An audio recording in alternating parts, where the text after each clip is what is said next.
முனைவர் திருமதி சௌமியா அன்புமணி அவர்கள் உரையாற்றுகையில் விவசாயிகள், இளைஞர்கள், மகளிர் நலன், மது ஒழிப்பு குறித்து செயல்படுத்தப்பட வேண்டிய திட்டங்கள் குறித்து குறிப்பிட்ட தீர்மானத்திலிருந்து விலகி நிற்பதாக தெரிவித்துள்ளார்கள்.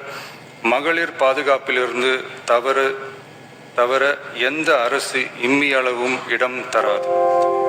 அடுத்து உரையாற்றிய மாண்புமிகு திரு மு. தமிழன் அன்சாரி, மாண்புமிகு திரு கே. நித்யானந்தன், மாண்புமிகு முனைவர் எம்எச் ஜவாஹிருல்லா, மாண்புமிகு திரு எடப்பாடி கே. பழனிசாமி அவர்கள் மற்றும் ஆகியோர் உரையாற்றுகையில் தீர்மானத்தை எதிர்த்து உரையாற்றியுள்ளார்கள்.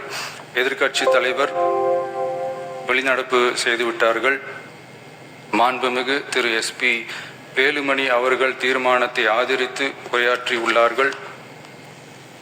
குதிரை பேரத்தில் எமது அரசு ஈடுபடுகிறது என்ற கருத்தை தெரிவித்த மாண்புமிகு உறுப்பினர் அவர்களுக்கு நான் ஒன்றை மட்டும் சொல்லிக் கொள்கிறேன்.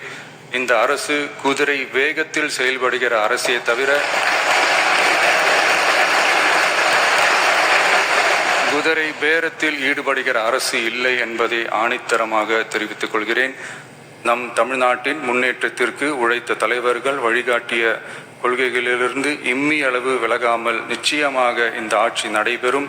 எனவே நான் மொழிந்துள்ள இத்தீர்மானத்தை மாண்புமிகு உறுப்பினர்கள் அனைவரும் ஏகமனதாக நிறைவேற்றித் தர வேண்டும் என்று கேட்டுக்கொண்டு அமர்கிறேன்.